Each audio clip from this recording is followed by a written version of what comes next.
Guinness Brewery right there. A few folks touring it. Well, folks, you're all very welcome back.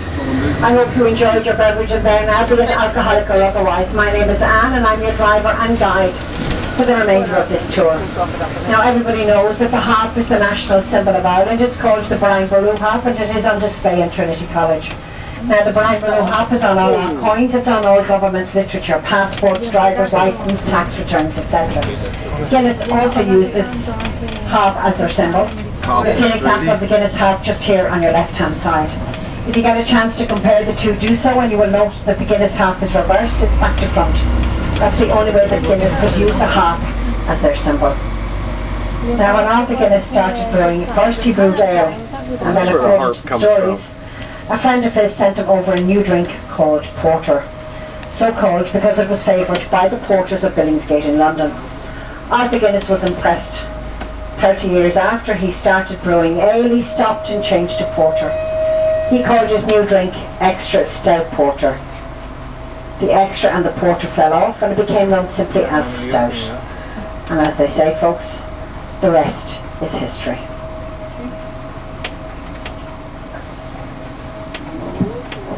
Amazing.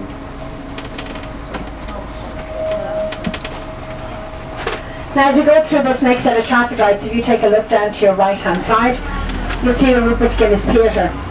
Behind the theatre they have their own swimming pool. They even have their own power station coming up here on the right hand side. Now if they couldn't move the Guinness, that would be a disaster. Guinness power station.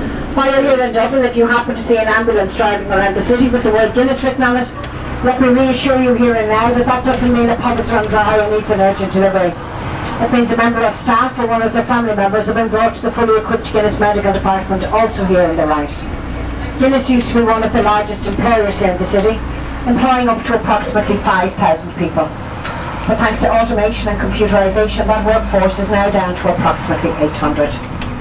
To this day, retired members of staff can go into Guinness every day and receive their dinner free of charge. Coming up behind these grey walls here on your right hand side is Dublin's oldest psychiatric hospital. It's called St Patrick's Hospital, built with money left in the will of Dean Jonathan Swift of St Patrick's Cathedral fame. Jonathan Swift thought he was going mad in later life, and he really didn't like the way people with mental illnesses were treated. He was on the he was on the board of governors of the mental home Beckham in England. So when he died, he bequeathed £12,000 in his will. He also left down a list of rules as to how he wanted the patients to be treated, and this became the charter of St Patrick's Hospital that's still used to this day. Shh. Please, folks. He even left a little rhyme.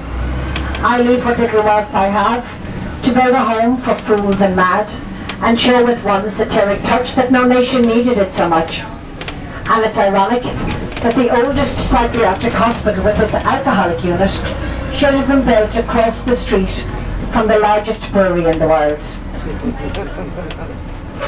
Now folks, we're going to turn right, and up at the top of the hill and on our left hand side is one of Dublin's oldest buildings. It's called the Royal Hospital Kilmainham. It was built by the Duke of Ormond, the main architect was William Robinson, and it was built for retired and injured soldiers. When it was no longer needed, it almost became derelict until the middle 1980s, when it was restored back to its former glory.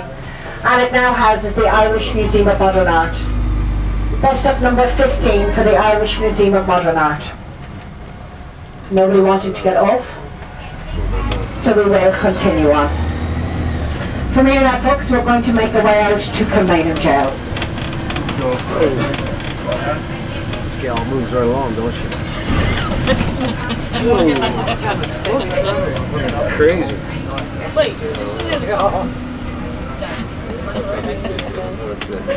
This movie's gonna be a little shaky. Ooh.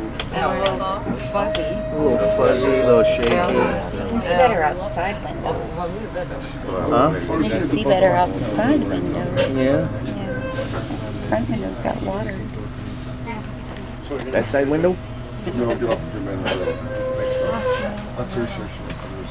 Yeah, it's raining. It's too bad. Here we go. stay on the bus.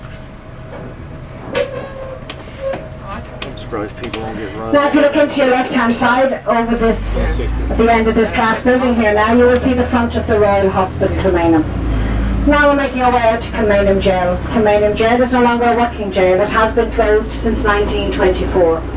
There was no segregation in Kilmainham Jail, and men, women and children were all incarcerated together in the same cell. About 5 to a cell.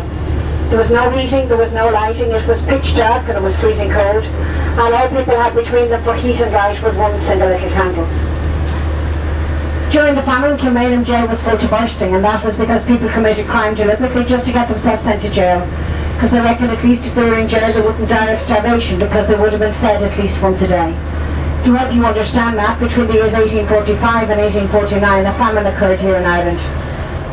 During that time we had no potato crop, and up to 98% of the population of the country depended on the potato as their main source of food.